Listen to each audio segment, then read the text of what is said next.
Yang biarawati tadi tidak muslim. Apa kata dia? Kata guru besarnya, kok cerdas, dia hafal Quran. Biarawati tadi hafal Quran dan lain sebagainya. Dia hafal sirah, dia hafal hadis, Riyadhus Shalihin dia hafal. 4 imam terkenal dari hadis-hadis di Bukhari, Muslim, Sunan Abi Daud, Ibnu Majah dia hafal. Turun dari pesawat dia ambil bagasi. Sebelum pesawat sudah turun, dia naik ke atas, dibuka kabin itu, diambil bagasinya. Keluar dari sininya tanda ini.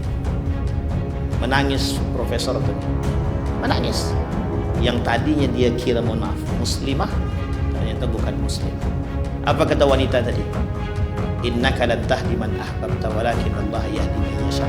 Coba bayangkan, biarawati bisa ngomong begitu. Yang punya hidayah itu Tuhan. Kami sudah berusaha mencari hidayah tapi belum sampai. Jadi yang merusak Islam itu siapa Pak Ustaz? Atadruna man yahdumul Islam? Dalam riwayat yang lain, hal ta'rifu man yahdimuddin, kata Umar bin Khattab.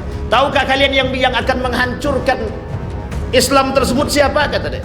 Salah satunya zalatul alim. Apa artinya zalatul alim? Tergelincirnya ulama, tergelincirnya orang alim. Coba bayangkan Bapak Ibu, rusak. Duit bisa membuat orang tergelincir. Jabatan bisa membuat orang tidak berbicara. Bapak Ibu boleh lihat sekarang berapa banyak orang-orang yang, mohon maaf, dengan jabatan dia seorang alim, tapi ketika diberikan jabatan dia tak sanggup berbicara, tak bisa dia berbicara. Makanya Bapak Ibu mohon maaf kalau ini agak sedikit keras, minta maaf yang terakhir ini. Apa katanya? Kalau sudah kita bergelar pegawai negeri, sulit untuk mengatakan mohon maaf, sulit untuk mengatakan yang salah itu salah, yang betul itu betul. Tadi Imam membaca surat tentang cerita Nabi Sulaiman. Jadi sebenarnya tadi mau ketawa tapi tidak, batal sholat kalau ketawa kan Pak ya. Jadi tadi ketika berbicara tentang semut dan Nabi Sulaiman, saya pengen ketawa dalam hati, tapi gimana? Tidak boleh pula ketawa. Karena Nabi Sulaiman tersenyum ketika melihat kelakuan daripada semut. Dikira semut, Nabi Sulaiman tak paham. Nah, ini kejadian hari ini begitu Pak. Orang berbicara tapi dia disangkanya orang lain tidak sadar gitu. Tapi yang dibicarakan orang itu gitu. Jadi orang itu tersenyum saja. Kenapa tersenyum? Karena yang dibicarakan diri dia. Itu uniknya. Nabi Sulaiman ketika dibicarakan dia tersenyum karena dia tahu apa yang dibaca, yang disampaikan oleh semut. Tapi masalahnya Nabi Sulaiman ketika berbicara dengan semut bisa berbicara dengan yang lain, tapi Nabi Sulaiman tak pernah pamer gitu. Kenapa saya katakan Nabi Sulaiman tak pernah pamer? Karena sekarang itu bermunculan manusia-manusia yang unik, bisa berbicara dengan semua bentuk. Yang kita takutkan ada yang lain daripada itu yang kita takutkan hari ini. Bapak Ibu sekalian yang berbahagia, yang diajukan oleh Bang Bembeng itu, kalau saya tak salah, kitab Al-Kabair, dosa-dosa besar. Pengarangnya Syamsuddin Az-Zahabi, atau bahasa singkatnya dipanggil dengan Imam Az-Zahabi. Imam Az-Zahabi ini ulama besar yang mengarang kitab Al-Kabair, termasuk ketika itu satu-satunya yang mengarang kitab Al-Kabair. Tapi kalau sekarang sudah banyak. Ada Syekh Mutawalli Sya'rawi, ada Syekh Ramadan Al-Buti dalam beberapa halaqatnya membahas tentang Al-Kabair. Kabair ini Bapak Ibu tertulis di dalam Al-Quran. In tajtanibu kabaira ma tunhauna ankum nukaffir ankum sayyiatikum, kata Allah. Kalau kalian bisa menjauhkan dirimu dari perbuatan dosa-dosa besar, kata Allah, nukaffir ankum sayyiatikum, kami hapus dosa-dosanya. Kalau dihapus dosa-dosanya berarti Allah ampunkan. Kalau Allah sudah mengampuni, maka Allah masukkan dia ke dalam surga. Wa nudkhiluhu mudkhalan karima, kata dia. Kami masukkan dia ke dalam surga yang mulia. Karena Bapak Ibu, orang-orang mulia itu Allah sebut wa ibadur rahman alladzina yamshuna 'alal ardi hauna, kata Allah di dalam Al-Qur'an itu ada kalimat begini, wa ibadur rahman, wahai hamba-hambaku yang rahman, yang mendapatkan kasih sayang, yang dianggap mulia.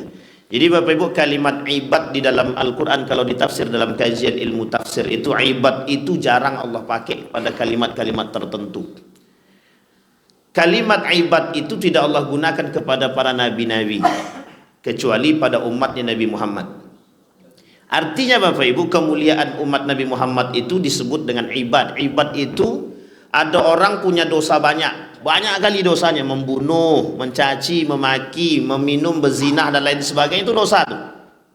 Banyak dosanya. Allah sebutkan di dalam Al-Quran 2 kali kalimat itu tentang ibad. Qul li'ibadiyalladzina asrafu ala anfusihim la taqnatu min rauhillah. Yang kedua, la taqnatu min rahmatillah. Kalimatnya, ada orang kalau dosanya biasa saja, dosanya cuma satu, itu Allah turunkan sifatnya itu adalah ghafir, ghafiriz dzambi wa qabilit taubi gitu. Itu kalau dosanya cuma satu. Tapi kalau dosanya ada 2 atau lebih dari 2 atau 3, itu dalam bahasa Arab disebut dengan dzunubun, tidak dzanbun lagi, tapi dzunubun. Dzunubun itu artinya dosanya banyak. Tapi dosa banyak ini tidak berkaitan dengan kezaliman untuk diri dia pribadi saja. Maka Allah turunkan, faqultu astaghfiru rabbakum innahu kana ghaffara. Kata Allah menggandeng orang yang banyak dosa untuk diri dia sendiri tadi. Itu sifatnya Allah turunkan. Sifat Allah yang turun untuk dia ghaffar. Tadi ghafir, sekarang ghaffar. Kalau ghafir untuk satu dosa, kalau ghaffar untuk dosa yang banyak. Tapi ada yang nomor 3. 1, 2, 3. Ini sebenarnya yang keempat. Tingkatan dosa itu ada 4. Ada 5. 1 khata'. Khata' itu dia salah tapi tak berdosa. Bapak Ibu misalkan sholat subuhnya jam 8, karena memang baru bangun. Alarm di telinga, disiram sudah, diinjak sudah, tak juga bangun. Itu tolong dicek betul itu. Bisa jadi dia pingsan. Sudah alarm sudah di telinga, dibangunkan juga tidak bangun. Mungkin tidurnya terlalu lelap dan lain sebagainya. Terbangunlah kemudian jam 8. Langsung dia sholat. Salahkah? Salahkah atau tidak Bapak Ibu? Ada orang sudah alarmnya sudah hidup. Sudah hidup nih alarmnya. Tidak bangun juga. Disiram pakai air, tidak bangun juga. Bapak Ibu, ini banyak Bapak Ibu temukan di pesantren. Di pesantren itu mau disiram pakai air kayak, mau dipecut pakai bambu kayak, tak bangun Pak. Hidup-hidup tuh manusia. Saya yakin tuh Pak. Kenapa? Karena saya pelakunya. Saya tukang pecut. Saya yang tukang siram. Tidak bangun dia. Itu salut saya. Ini anak mati apa tidak? Itu yang kita takutkan. Jam 8 dia bangun. Saya bilang aneh nih. Kemudian dia sholat subuh. Salahkah orang yang sholat subuh di jam 8? Salah. Berdosakah orang sholat subuh di jam 8 tadi? Jangan cepat-cepat ambil fatwa kita. Dah cukup hari ini manusia ahli fatwa sudah banyak bermunculan. Orang yang terbangun rufi al-qalam itu 3. Orang yang bebas dari dosa itu 3. Bebas dari dosa ini dia salah tapi tak berdosa. 1 orang yang tertidur tadi sampai hatta yastaiqin, sampai dia bangun. Itu kalau betul-betul dia tertidur. Kalau dia sudah terbangun sebelumnya kemudian tidur lagi, itu tak berlaku. Kata Imam Asy-Syafi'i, itu tak berlaku lagi kita. Sehingga Bapak Ibu sekalian yang berbahagia, itu salah tapi tak berdosa. Dia cukup minta ampun saja pada Allah, Allah langsung ampunkan. Sadar dia akan kesalahan, maka Allah ampunkan. Yang kedua tadi, dosanya 1, tapi kemudian Allah turunkan sifatnya ghafir. Dosa yang kedua, dia banyak dosanya, tapi Allah turunkan sifatnya ghaffar. Banyak sekali pemaafnya Allah itu. Allah maafkan, Allah maafkan, Allah maafkan. Misal ada orang tobat maksiat. Tobat maksiat. Salah kah? Salah apa betul? Dia tobat kemudian dia maksiat. Dia maksiat, dia tobat. Salah apa tidak? Salah apa tidak? Dia maksiat, dia tobat. Salah apa tidak? Kullu bani Adam khata' wa khairu khata'in at-tawwabun. Itu yang paling penting Bapak Ibu. Kunci kalimat akhir itu kata Nabi taubat, at-taib. Dalam surat yang lain Allah kata begini,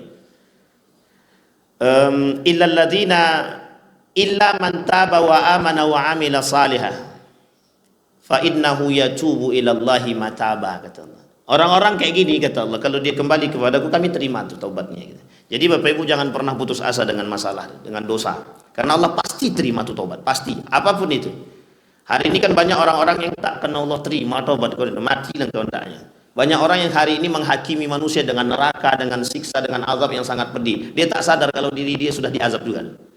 Artinya apa? Ketika ada orang man ahlakan nasu fahuwa ahlaku wa man kaffara fahuwa kafir. Barang siapa yang mengkafirkan orang, dia yang sudah kafir. Barang siapa yang menghancurkan orang lain, dia yang akan dihancurkan oleh Allah. Man ahlakan nasu fahuwa ahlaku, man kaffara fahuwa kafir. Ini penting untuk kita Bapak Ibu. Ini konsep yang dibangun oleh Islam itu adalah man ahlakan nasu fahuwa ahlaku. Kita diharamkan oleh Allah untuk menghancurkan manusia apapun bentuknya. Idza'un nas tak boleh. Menyakiti manusia itu tak boleh, apapun bentuknya. Dan itu diharamkan dalam agama. Kembali kepada masalah dosa tadi, itu yang ketiga. Yang keempat, ada orang berbuat dosa tapi sekaligus menzalimi. Aku tidak akan sholat di Masjid Babu Salam, besok kalian tidak usah ikut sholat di sana lagi. Itu dosa apa tidak? Ngajak orang tidak sholat, dosa. Tapi dia tambah, dicaci maki imamnya. Imamnya aja kayak gitu, katanya. Tengok pengurus masjid itu hancur-hancuran, katanya. Ini dia mencaci maki orang. Artinya dia sudah buat dosa untuk dia pribadi, tapi dia ajak orang lain. Tambah dosa lagi. Kemudian dia zalimi orang lain. Apa zalimnya? Dia caci maki orang, dia jelek-jelekkan orang, dia olok-olokkan orang dan lain sebagainya. Zalim. Namanya dzunubun ma'az zulmi. Sudah berdosa banyak tambah dengan kezaliman. Sama sifatnya yang Allah turunkan, masih Ghaffar. Masih Ghaffar. Ghaffar itu artinya masih Allah turunkan pengampun. Pengampunannya banyak, kata Allah, karena dosanya banyak. Tapi ada yang kelima. Yang kelima ini yang disebut dengan israf. Orang yang sudah punya banyak dosa yang berlebihan. Kalau dalam bahasa lainnya, dia sudah pelaku dosa besar. Dosa kecil dia buat, dosa besar dia buat, zalim dia buat, semua dia buat. Orang yang melakukan dosa besar itu zalim. Zalimun li nafsi, zalimun lillahi wa li rasulihi, zalimun li kitabihi, wa zalimun li ghairihi. Jadi banyak zalimnya. Qul li ibadiyalladzina asrafu ala anfusihim la taqnatu min rauhillah, atau kalimat yang lain, la taqnatu min rahmatillah. Yang Allah turunkan sifat bagi para pendosa tadi Bapak Ibu, itu yang Allah turunkan sifatnya rahmat. Nah, jadi bayangkan bedanya, dosanya satu, turunnya ghafir, pengampunan saja. Tapi kalau dosanya banyak, sifat Allah menggandeng dia dengan kalimat ibad sekaligus dengan kalimat rahmat. Makanya kenapa ada pelacur, mohon maaf, agak apa sedikit, perempuan, apa nama pelacur di bahasa lainnya ya, PSK, sama aja sebenarnya kan. Ya itulah pokoknya, wanita malam, wanita siang, terserahlah. Pokoknya itulah PSK lah, bahasa agak sedikit sederhana, tidak langsung gitu kan. Dia kasih makan anjing. Dan itu masyhur, cerita ini di dalam hadis Nabi itu masyhur. Artinya Bapak Ibu, ketika dia memberikan makan tersebut, Allah turunkan sifat rahmat bagi wanita tersebut, dia bisa masuk ke dalam surga. Artinya apa? Masuk ke dalam surga itu bukan hanya sekedar pahala saja. Yang paling penting adalah rahmat. Pahala penting, tapi ada yang jauh lebih penting daripada itu, rahmat. Orang dengan rahmat Allah itu bisa cepat masuk surga. Oh, dia punya pahala besar, bisa tak dia masuk surga? Ya bisa. Memang itu penting, untuk masuk surga itu ya butuh pahala. Tapi pertanyaannya, apalah ketika surga dan neraka tidak ada, kira-kira Bapak Ibu mau sholat? Mau ibadah kalau surga dan neraka tak ada? Makanya konteksnya rahmat. Rahmat itu kaitannya dengan ridhonya Allah nanti. Jadi orang dapat rahmat itu karena dapat ridhonya. Orang dapat ridhonya Allah itu karena keikhlasan dia. Maka tingkatannya dalam ilmu tasawuf itu tinggi Bapak Ibu. Tingkatan itu tinggi. Orang ikhlas belum tentu. Orang ikhlas itu belum tentu dia ridho. Ikhlas memang, aku ikhlas, itu di mulut aja itu. Di hati belum tentu. Orang ikhlas itu belum tentu ridho. Orang ridho sudah mesti ikhlas. Karena konsep tawakal itu bersanding dengan ridho. Sampai di sini paham ya Bapak Ibu. Poinnya adalah ketika orang punya banyak dosa, Allah panggil dia dengan kalimat yang sok dekat. Artinya Allah mendekat dengan dia. Ibadun. Kalimatnya ibad tadi. Itu Allah gunakan pada orang yang sudah banyak dosa. dan Allah gunakan khusus untuk umatnya Nabi Muhammad sallallahu alaihi wasallam. Jadi Bapak Ibu, kalau salawat itu jangan tanggung-tanggung, hari-hari isi dengan salawat, karena syafaatnya yang Allah diberikan oleh Nabi, syafaat itu kepada orang yang dekat dengan Nabi, yang selalu berselawat kepadanya. Kalau tak salawat, jangan mimpi masuk surga.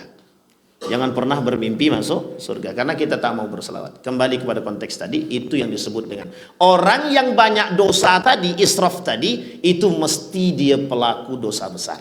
Sampai di sini paham Bapak Ibu? Tapi turunan Allah untuk pelaku dosa besar tersebut, yang pertama Allah sifatkan dia dengan rahmatnya. Allah turunkan sifat Allah rahmat untuk menggandeng mereka, biar mereka tidak putus asa dengan dosa yang mereka buat. Jadi Bapak Ibu, kalau lihat orang melakukan perbuatan dosa, dekati dia, sampaikan kepada mereka, Allah sayang kepada kalian. Engkau ni tak ampun orang macam kau ni. Itu lain lagi tuh. Itu namanya menghakimi dia. Yang sekarang terjadi ini, ada orang minum khamar, kayak gitu tuh. Masuk surga tak dia kayak gitu tuh. Sampai di sini paham maksud saya Bapak Ibu? Saya ingin sindir kita semua. Ketika kita melihat kesalahan orang, jangan cepat-cepat menghakimi dia masuk surga ataupun neraka. Karena kita juga belum tentu masuk surga. Sampai di sini paham ya Bapak Ibu ya? Ini kebiasaan yang sudah tertular. Nah Bapak Ibu sekalian yang berbahagia, ini yang disebut dengan dosa besar. Nah Allah juga mengancam bagi pelaku dosa besar. Ancaman Allah bagi pelaku dosa besar ada 5. Setidaknya di dalam Al-Quran ada 5. Yang pertama, pelaku dosa besar tersebut Allah laknat. Wa yal'anuhumul la'inun, kata. Ini yang paling berbahaya tuh ini Bapak Ibu. Laknat. Kalau Allah sudah melaknat orang, itu jangan pernah bermimpi untuk mendapatkan keberkahan dalam rumah itu. Laknat Allah itu banyak macamnya, banyak bentuknya. Salah satu bentuk laknat tadi adalah ketika rumah tangga itu gonjang-ganjing, tak ada lagi ketenangan tinggal di dalam rumah. Jadi kalau sudah tidak nyaman suami tinggal di rumah, tak nyaman istri tinggal di rumah, tak nyaman anak tinggal di rumah, coba tengok baik-baik. Apa yang sudah kita perbuat? Halalkah yang kita makan? Adakah orang yang kita sakiti? Pernahkah kita melakukan perbuatan dosa besar dan lain sebagainya? Itu yang harus kita lihat dulu. Kok nggak nyaman ya di rumah nih? Setannya terlalu banyak.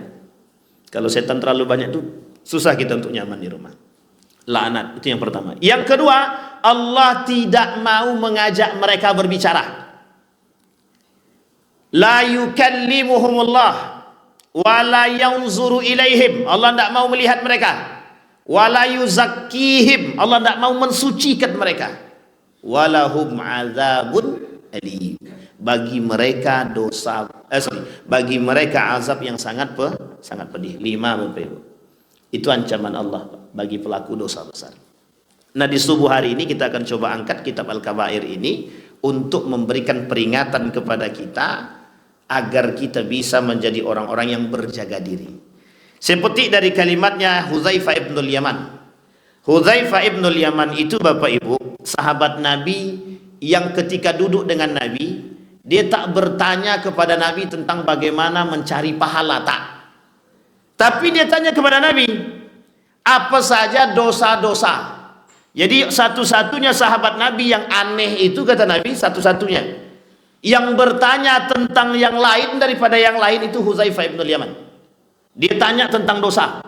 Bagaimana saja bentuk-bentuk dosa itu, apa saja dosa-dosa besar itu. Yang lain tak, bagaimana sholat tahajud, bagaimana sholat duha, bagaimana menghasilkan pahala yang banyak. Itu sahabat Nabi yang lain.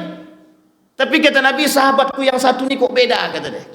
Yang ditanyakan sama aku, kata Nabi, bagaimana dosa-dosa tersebut. Apa alasan Hudzaifah ibnul Yaman bertanya tentang dosa? Alasan Hudzaifah ibnul Yaman bertanya tentang dosa agar diri dia bisa melepas diri dari dosa. Sekarang pertanyaan saya Bapak Ibu, kalau kita tak tahu dosa, kira-kira kita bisa terjebak? Bisa tidak terjebak? Tapi kenapa kalau orang tahu itu dosa, dia tak akan melakukan dosa sekalipun dia tak tahu kebaikan? Paling tidak dia tak akan melakukan kejahatan. Tahu dia narkoba itu rusak, tahu dia minum khamar itu rusak, tahu dia zina itu rusak, tahu dia menyakiti orang itu rusak, tahu dia yang lain sebagainya itu merusak, tahu dia riba itu rusak, tahu dia membunuh manusia itu rusak, semua dia tahu. Kira-kira kalau orang yang sudah tahu kerusakan itu mau dia lakukan? Enggak.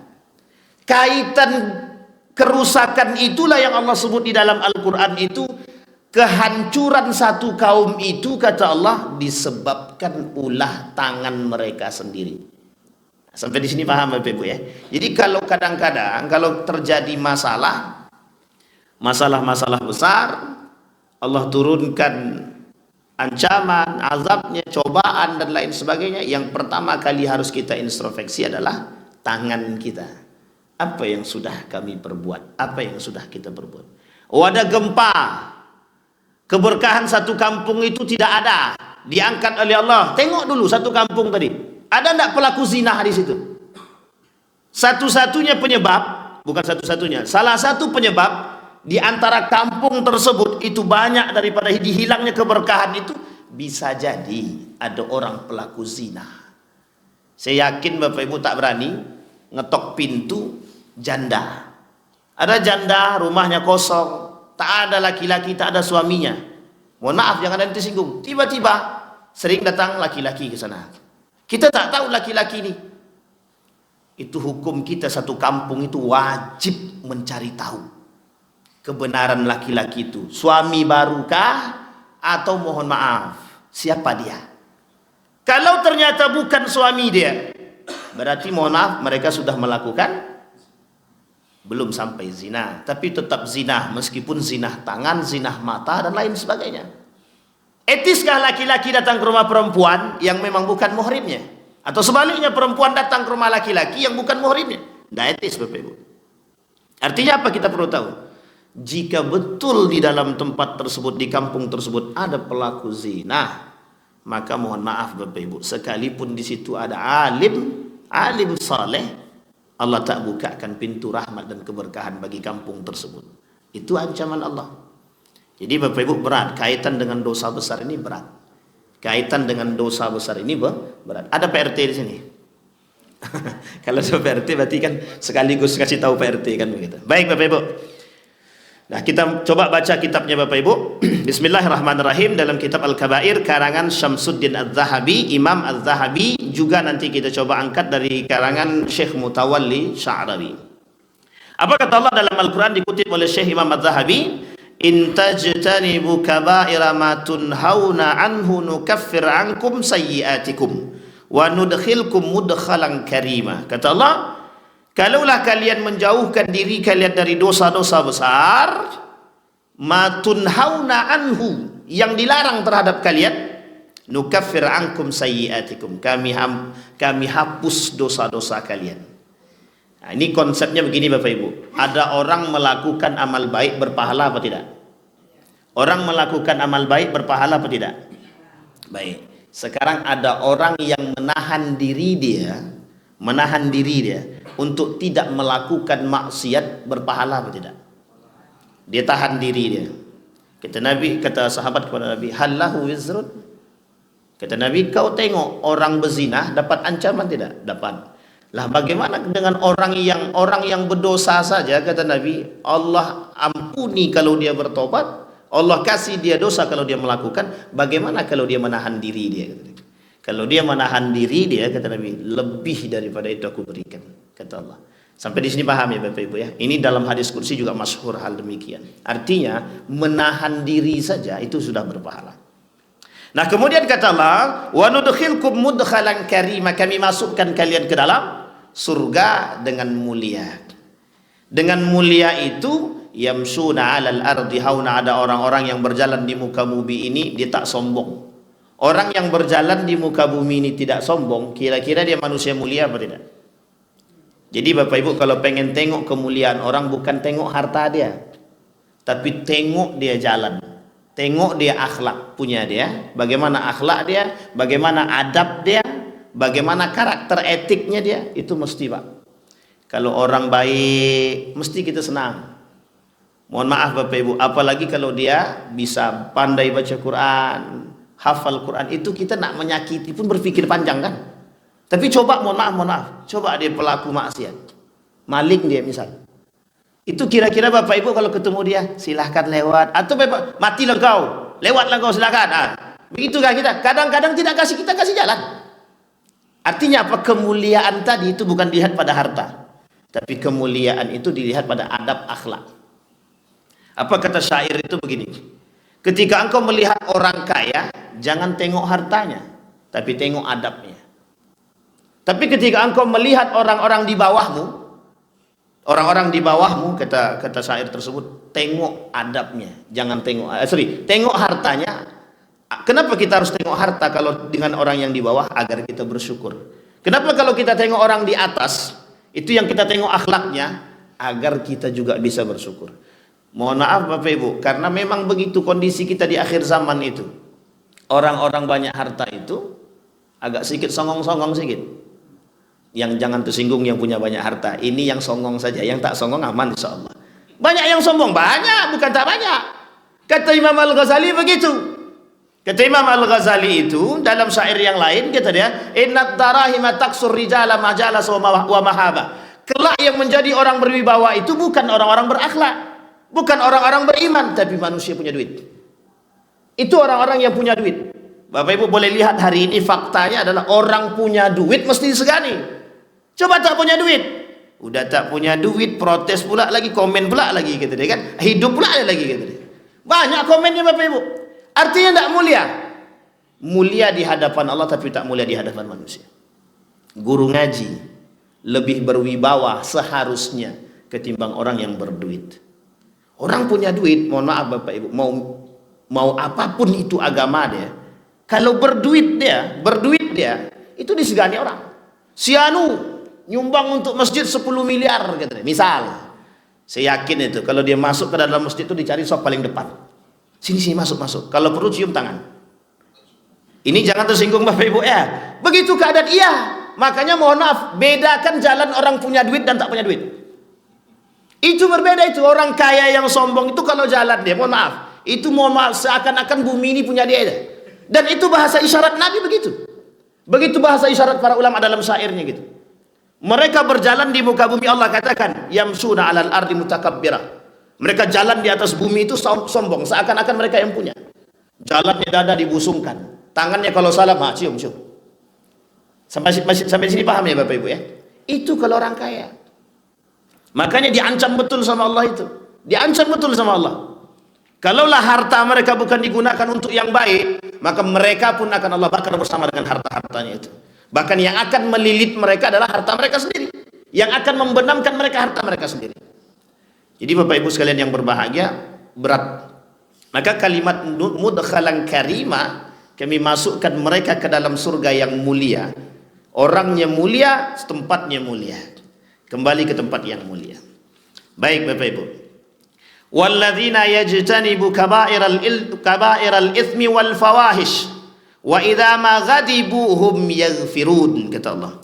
Walladzina yajtanibu kaba'iral itsmi, dan orang-orang yang menjauhkan diri mereka daripada dosa-dosa besar, wal fawahish.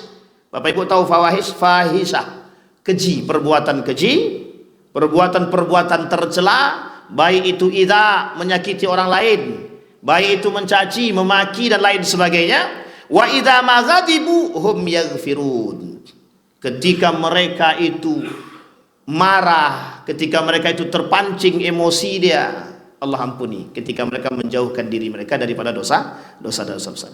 Alladzina yajtanibu kaba'iral itsmi wal fawahis illa al-li'am inna rabbaka wasi'ul maghfirah. Kata Allah, tak ada yang lain yang bisa kami berikan kepada mereka yang bisa menahan diri mereka dari dosa-dosa besar, kecuali kami selalu turunkan bagi mereka maghfirah. Bapak Ibu tahu maghfirah? Ampunan. Itu yang diharapkan. Allahumma aftah lana abwabal maghfirah, abwabal jannah, abwabal ni'am, wa abwabal rahmah, wa abwabal nihya, dan lain sebagainya. Baik Bapak Ibu. Nah, bagaimana kondisi ke dalam hadis Nabi? Kata Nabi, ijtanibu sab'al mubiqat. Kata Nabi, paling tidak ada 7 dosa besar. Kata Nabi, ijtanibu sab'al mubiqat. Yang pertama, asyirku billah. Fadzakara Nabi sallallahu alaihi wasallam minha asyirku billah. Nabi sebutkan ada 7 dosa besar dalam hadisnya. 7 dosa besar. Imam Az-Zahabi merangkum dosa besar dari Al-Quran dan hadis 76 dosa besar. Banyak apa sedikit? Kira-kira ada yang kita lakukan dosa besar itu? Belum tahu, karena belum tahu dosa-dosanya. Baik. Sekarang kita angkut yang pertama Bapak Ibu, al-kabiratul ula. Kata Imam Az-Zahabi, al-kabiratul ula asyirku billah. Syirik kepada, pertanyaannya ini berat ini, syirik kepada Allah ini. Bagaimana bentuk syirik kepada Allah itu? Yang bisa jawab Bapak Ibu keren berarti itu. Kira-kira bentuk syirik kepada Allah apa saja? Apa Ibu? Orang-orang pergi ke dukun. Nah, Ibu udah sebutkan. Nanti kita jabarkan dukun seperti apa. Yang kedua, menyembah berhala. Masih ada? Kalau yang pergi ke dukun masih ada? Tidak ada lagi Pak ya? Alternatif. Oke. Alternatif namanya pengobatan alternatif. Dukun, orang pintar, orang yang terlalu pintar dan lain sebagainya. Apa Bu? Bedah ayam itu apa? Ada pengobatan bedah ayam. Oh ya, kalau dulu tidak bedah ayam, potong potong bambu. Kalau bisa bambu itu bersatu balik, berarti tulangnya bersatu balik itu. Saya bilang, kapan pula bambu kaitannya dengan tangan tuh? Tapi begitulah kondisinya Bapak. Nanti kita cerita. Satu, menyembah berhala, menyembah pohon, menyembah matahari. Bapak Ibu sekalian yang berbahagia, yang ingin kita angkat Bapak Ibu, itu syiriknya zaman dulu. Orang nyembah pohon. Tapi sekarang masih ada. Di daerah Riau ini masih ada. Saya sebutkan di daerah Siak itu masih ada. Masih ada orang-orang yang sebenarnya bukan nyembah pohon, tapi mengasih sesajen untuk pohon. Dia penunggu hutan gitu dia. Jadi masih ada yang percaya begitu, masih ada. Islam dia Islam.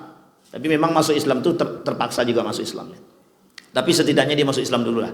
Yang kedua, masih ada orang-orang yang mengasih sesajen di lautan, di sungai. Di Riau ini juga masih ada. Kata dia, ini penunggu sungai ini Ustaz, kalau tidak kami kasih makan, kata dia, nanti ikan-ikan itu tak mau masuk dalam sauk kami itu, kata dia. Saya bilang, sejak kapan pula akal disambung ke situ ya?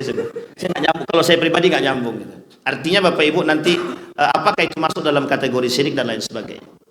Ini Bapak Ibu, ini syirik itu terbagi dua, syirik besar dan syirik kecil. Syirik besar itu menyembah patung, sesajenan, jangan tersinggung lah pokoknya. Kemudian apalagi menyembah matahari, menyembah hewan, menyembah pohon dan lain sebagainya, masuk dalam syirik besar. Tapi kata Buya Hamka, hari ini syirik itu ada, namanya syirik modern, menyembah duit. Itu jauh lebih besar. Jangan tersinggung Bapak Ibu ya. Menyembah duit itu sama dengan menyembah patung. Menyembah jabatan sama dengan menyembah manusia sama. 3 penyakit hari ini.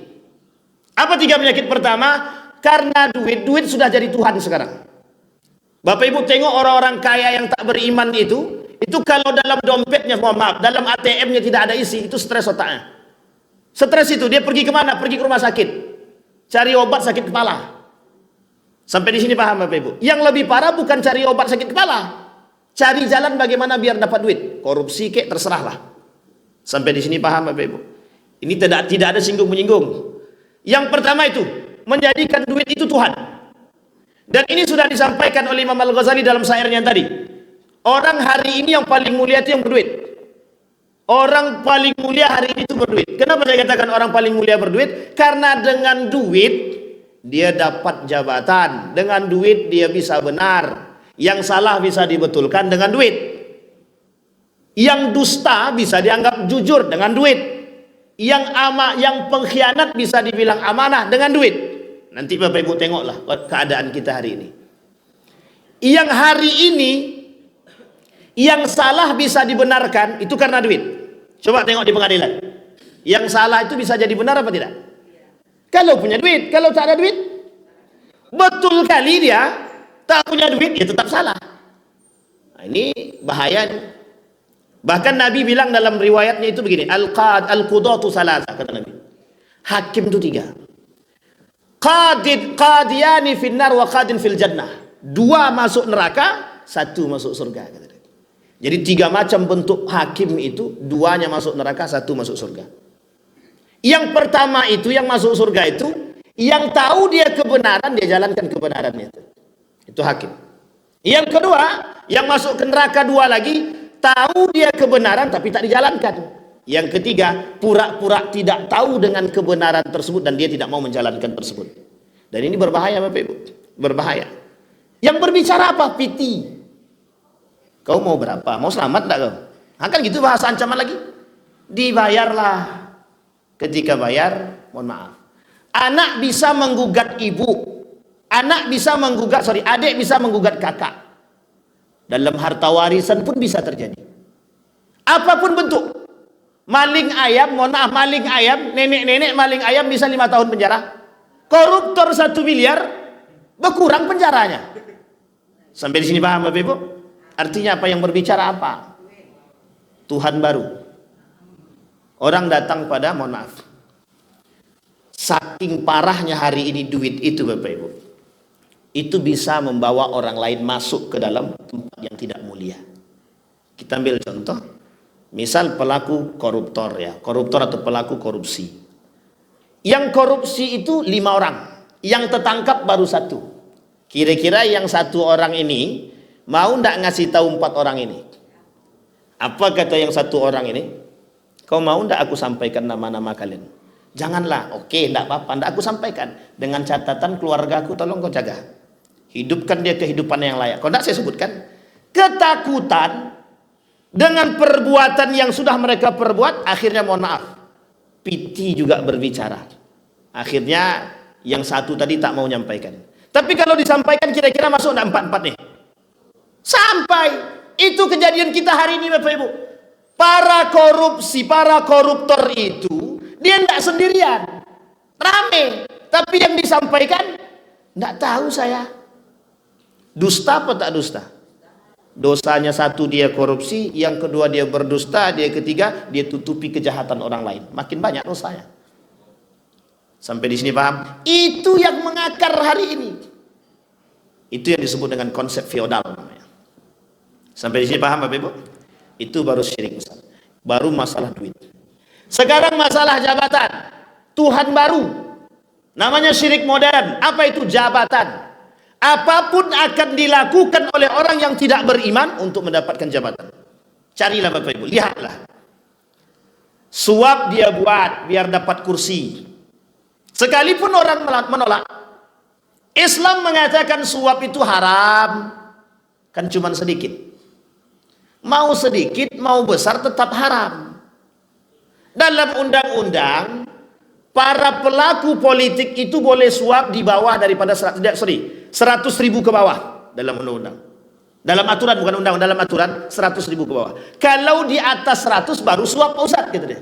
Dalam Islam mau 100 kek, mau 100 rupiah kek, mau 50 pun sekalian tetap haram. Sampai di sini paham Bapak Ibu? Artinya apa? Ada unsur pembolehan meskipun 100 ribu.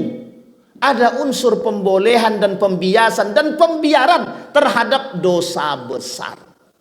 Coba bayangkan Bapak Ibu.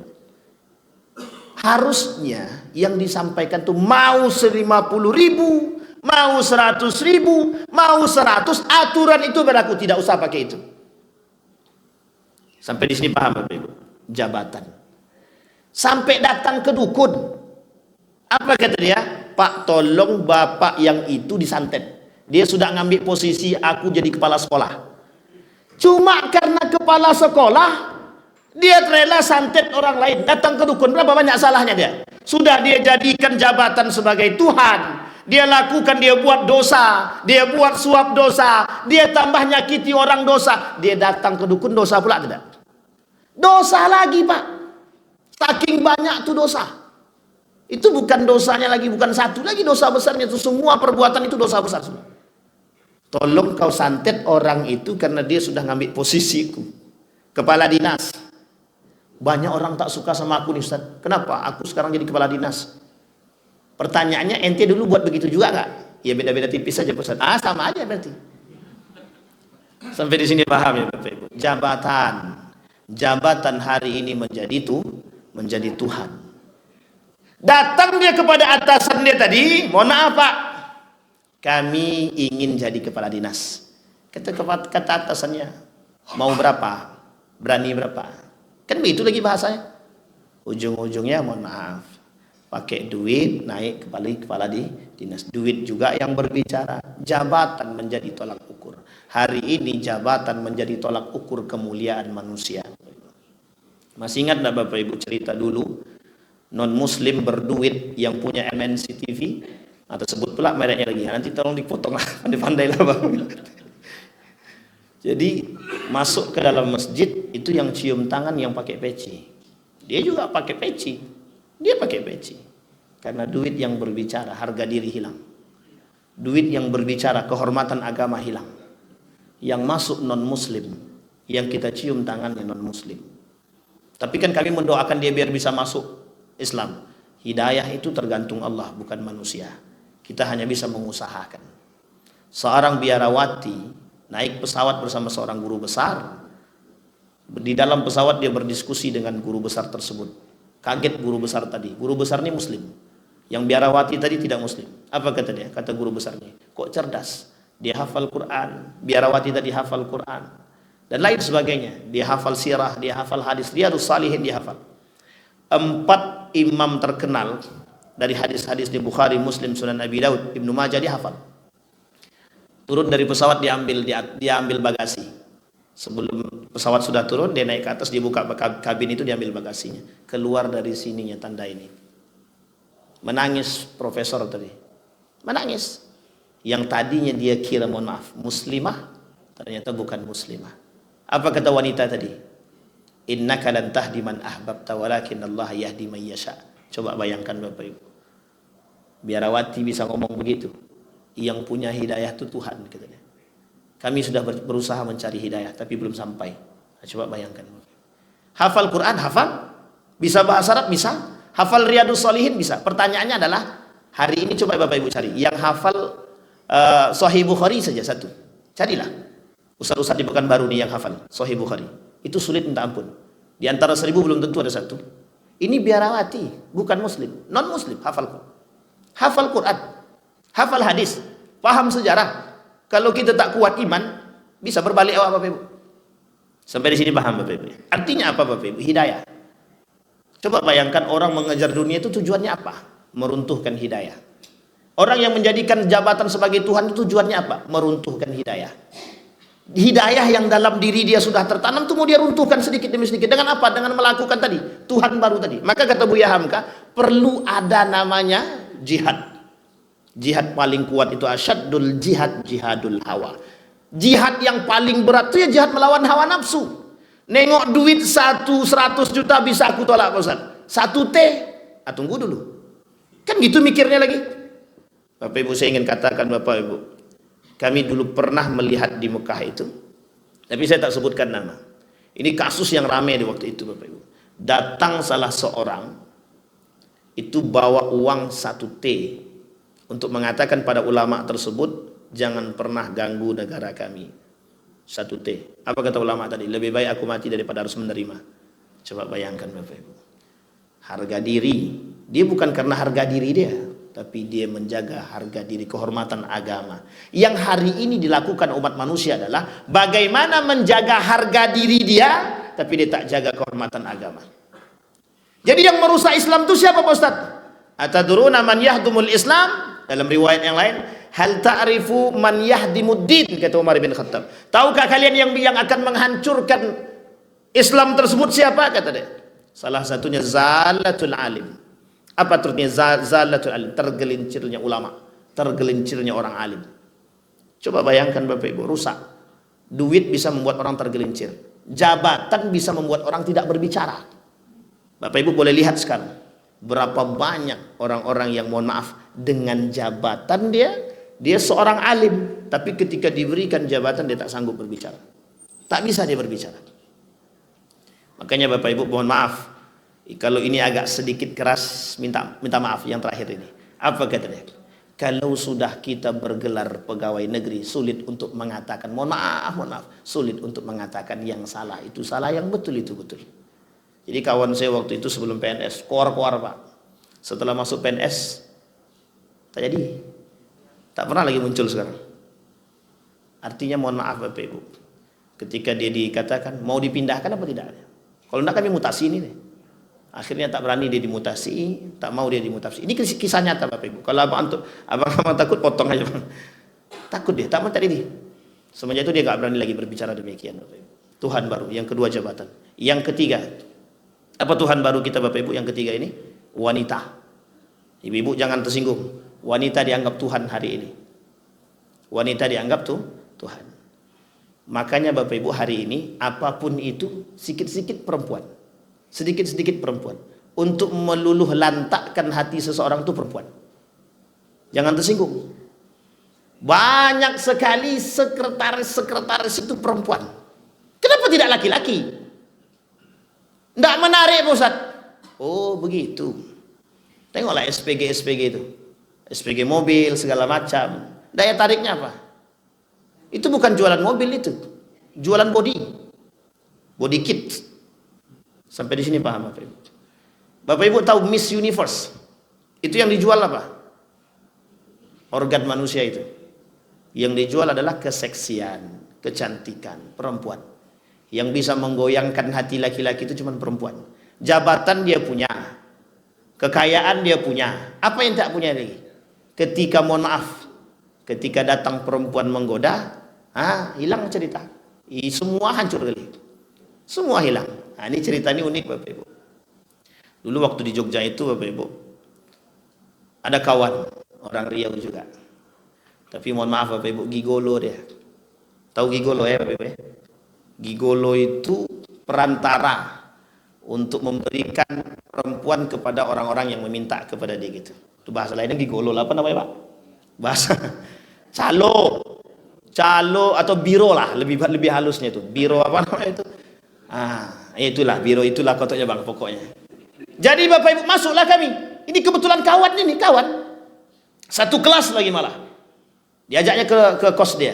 Di dalam kos itu, mohon maaf, agak sedikit vulgar. Ternyata dalam kos itu Bapak Ibu, isinya apa? Kondom.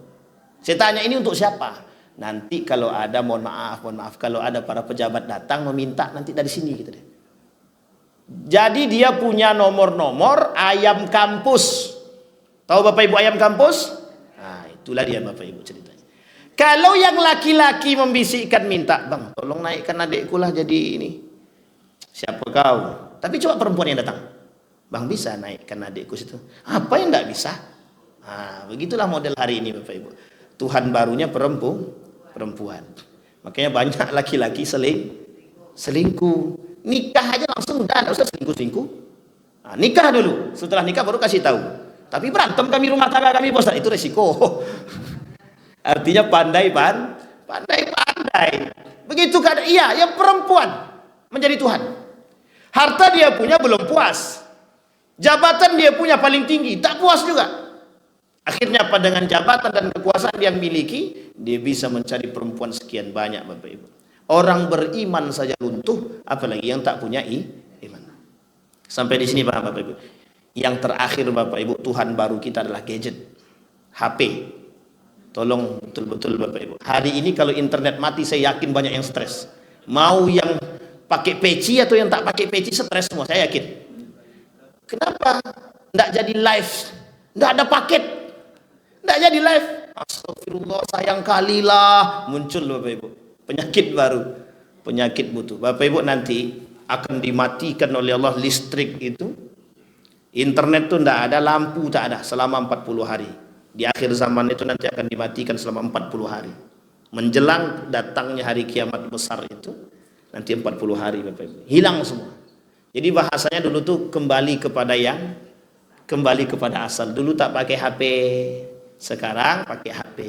HP-nya cuman SMS dan telepon. Sekarang tidak hanya itu, holografik pun muncul. Set gambar orang, oh gitu. Besok tidak ada lagi. Tidak ada lagi, hilang semua itu. Kembali kepada asal. Sekarang sudah mulai kembali kepada telepon dan SMS.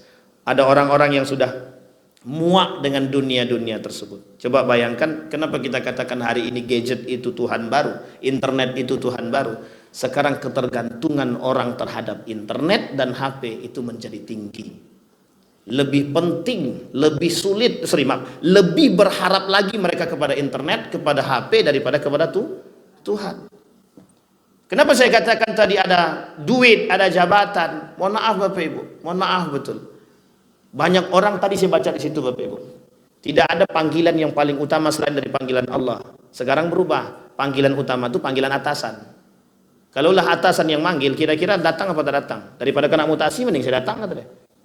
Padahal sudah azan, sudah melangkah kaki ini mau ke masjid, dipanggil tuh dia.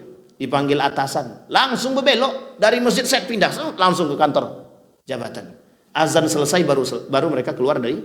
Bayangkan Bapak Ibu, rapat kadang-kadang lewat batas azan, lewat batas sholat, tidak tahu sampai kapan. Artinya apa Bapak Ibu? Hari ini syirik itu lebih berbahaya daripada syirik yang dulu. Syirik yang dulu menyembah pohon, menyembah patung bisa dihindari Bapak Ibu. Tapi hari ini yang sulit kita hindari adalah syirik-syirik yang poin-poin tadi kita sampaikan. Syirik terhadap duit, syirik terhadap jabatan, syirik terhadap wanita, kekuasaan, kemudian syirik terhadap gadget dan lain sebagainya. Ini syirik modern Bapak Ibu. Syirik kita hari ini Bapak Ibu. Banyak orang yang tak bisa meninggalkan perbuatan-perbuatan demikian. Karena apa? Karena mereka takut kalau itu kami tinggalkan, maka habislah dunia kami. Penyakitnya cuma satu Bapak Ibu, kata Zainuddin MZ, kuman. Tahu kuman Bapak Ibu? Kuman, kurang iman. Kata Zainuddin MZ, penyakit itu ada 3, kudis, kurap, kutil gitu. Nah yang terakhir itu penyebab besarnya kuman, kurang iman. Penyebab kurang iman itu apa? Hubbud dunia, cinta terhadap dunia yang berlebih. Ini sampai jam berapa Bang Bembeng? Ini kok tak ada bunyi-bunyi bel? Udah habis kan? Kok tak bunyi-bunyi? Kita patokan, saya patokannya bunyi Pak, tapi tak berbunyi-bunyi, jadi tak ada patokan begitu. Jadi mengamuk bapak-bapak, insyaallah.